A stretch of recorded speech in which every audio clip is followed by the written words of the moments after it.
नमस्कार। स्वागत है आप सभी का वैदिक गर्भ संस्कार में। आज हम पुत्रदा एकादशी की व्रत कथा सुनेंगे।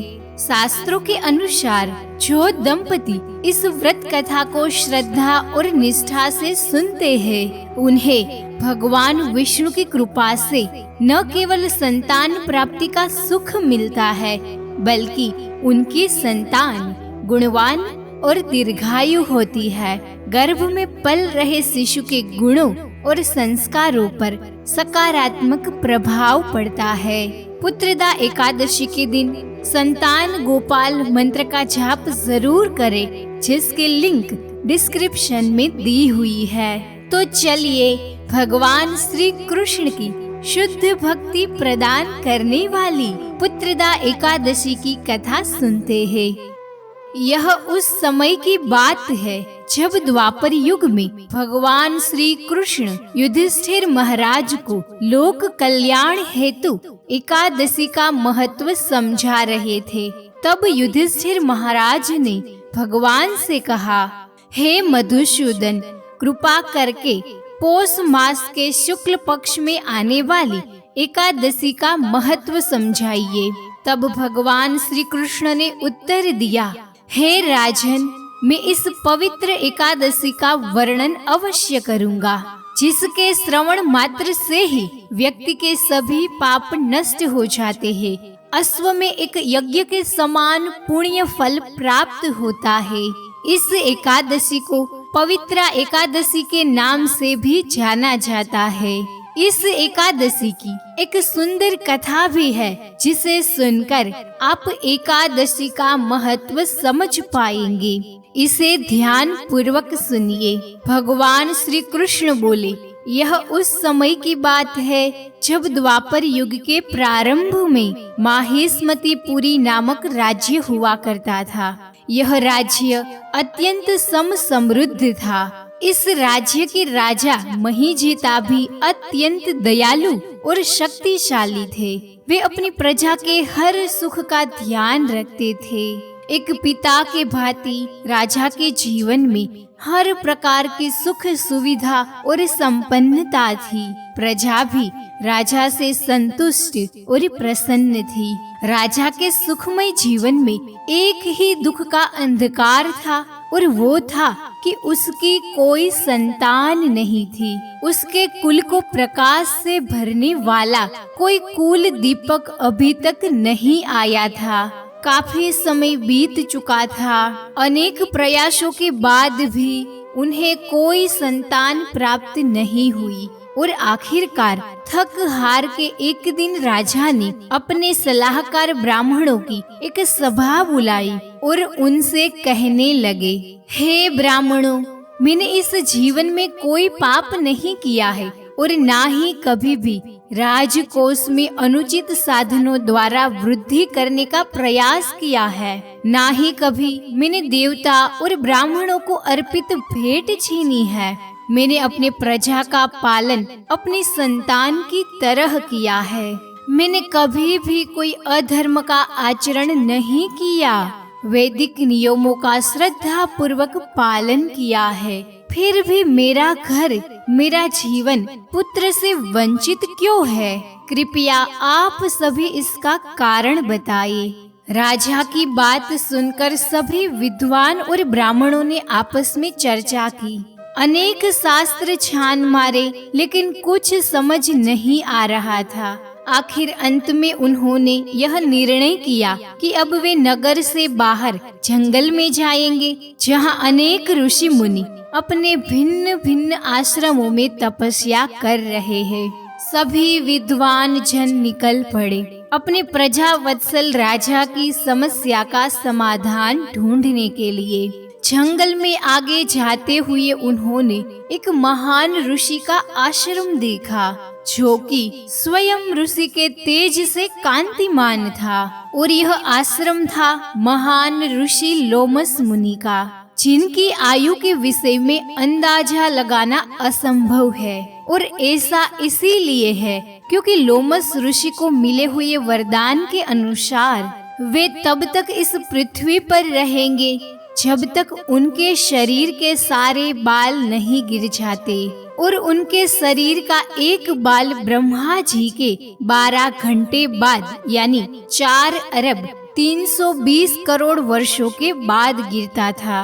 आश्चर्य की बात यह थी कि लोमस ऋषि के शरीर पर अत्यधिक मात्रा में ऐसी केश राशि विद्यमान थी। तो इस तथ्य से हम समझ सकते हैं कि लोमस ऋषि वास्तव में इतने वर्षों से तपस्या करने के कारण कितने ज्यादा तेजस्वी और त्रिकालज्ञ बन चुके होंगे। ऋषि को देखकर राजा की विद्वान जनों की मंडली ने उन्हें दंडवत प्रणाम किया। ऋषि ने उन्हें आशीर्वाद देते हुए उनके आगमन का कारण पूछा, तो इसके उत्तर में विद्वान जनों ने राजा की व्यथा कह सुनाई। उनकी बात सुनकर ऋषि कुछ समय मौन हो गए। वे ध्यान में बैठकर समाधिस्थ हो गए।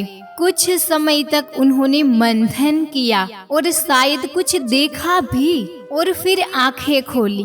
ऋषि ने कहा, आपके राजा अत्यंत धर्मपरायण है, लेकिन पूर्व जन्म में किया गया एक अपराध उन्हें इस जन्म में भी पीड़ा दे रहा है। ऋषि के वचन सुनकर विद्वान जनों ने जिज्ञासा वश पूछा, हे ऋषिवर, ऐसा क्या अपराध किया था हमारे राजा ने? तो ऋषि कहते हैं, आपके राजा पूर्व जन्म में एक व्यापारी थे। अपने व्यापार को विकसित करने के लिए वे अनेक भिन्न भिन्न स्थानों पर भ्रमण करते रहते और इसी तरह उन्होंने कुछ पाप पुण्य कृत्य भी किए थे। एक दिन वे अपने सामान को बेचने के लिए एक गांव से दूसरे नगर की यात्रा कर रहे थे। प्यास के मारे मानो उनके प्राण निकल रहे थे। ऐसे में उन्हें एक सुंदर जलाशय दिखा। वहां जाकर जैसे ही वे पानी पीने लगे तो उसी समय वहां पर एक गाय अपने बछड़े के साथ आ पहुंची। वे दोनों भी अत्यंत प्यासे थे, लेकिन जैसे ही उन्होंने वहां पानी पीना आरंभ किया, उसी क्षण राजा चिल्लाने लगा, हटो हटो यहाँ से, मुझे अधिक प्यास लगी है, पहले मैं पानी पीऊंगा, दूर हो जाओ, यहाँ से जाओ। इस प्रकार स्वार्थवश राजा ने निर्दयता पूर्वक उस गाय और उसके बछड़े को वहाँ से धक्का दे दिया और स्वयं पानी पीने लगा। गाय और उस नवजात बछड़े के प्रति किए गए इस अपराध के कारण राजा इस जन्म में भी निसंतान रहे हैं। ऋषि लोमस की बात सुनकर राजा के ब्राह्मणों ने कहा, हे ऋषिवर, वेदों का तो कथन यह है कि पुण्य अर्जित करके मनुष्य पिछले जन्मों के पापों का नाश कर सकता है। तो क्या आप कोई ऐसा उपाय बता सकते हैं जिससे हमारे राजा अपने पूर्व जन्म के पापों से मुक्त हो पाए? इसके उत्तर में लोमस ऋषि ने कहा, पौष मास के शुक्ल पक्ष की पवित्र एकादशी को पुत्रदा एकादशी भी कहा जाता है। राजा के साथ साथ आप सभी इस एकादशी का निष्ठा और नियम पूर्वक पालन करिए और द्वादशी के दिन इससे जो भी पुण्य फल प्राप्त हो उसे अपने राजा को समर्पित कर दीजिए। इस प्रकार राजा अपने अपराध से मुक्त हो जाएंगे और उन्हें संतान की प्राप्ति अवश्य होगी। ऋषि की बात सुनकर सभी विद्वान जन और ब्राह्मण अत्यंत प्रसन्न हो गए। वे वापस अपने राज्य में लौट आए और राजा को भी यह शुभ समाचार कह सुनाया। पौष मास के शुक्ल पक्ष में जब पवित्रा एकादशी आई तो राजा ने अपने परिवार और समस्त प्रजाजन के साथ इस एकादशी का श्रद्धा पूर्वक पालन किया। उसके पुण्य फल स्वरूप एक सुंदर और स्वस्थ राजकुमार की उन्हें प्राप्ति हुई। कथा का समापन करते हुए भगवान श्री कृष्ण ने कहा, हे युधिष्ठिर महाराज, जो भी इस एकादशी व्रत का पालन करता है, उसकी कथा का श्रवण या पठन करता है, उसे पुत्र प्राप्ति होती है उसके समस्त पाप नष्ट हो जाते हैं।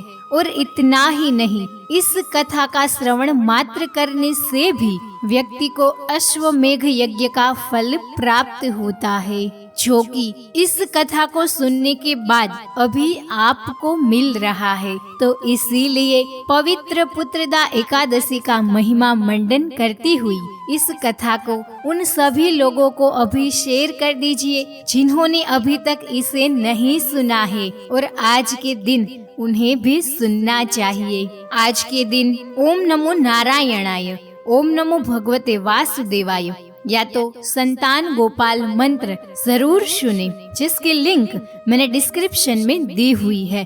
शिशु में उतरेंगे आध्यात्मिकता के सभी गुण। कमेंट में ओम नमो नारायणाय, ओम नमो भगवते वासुदेवाय लिखना ना भूले। धन्यवाद।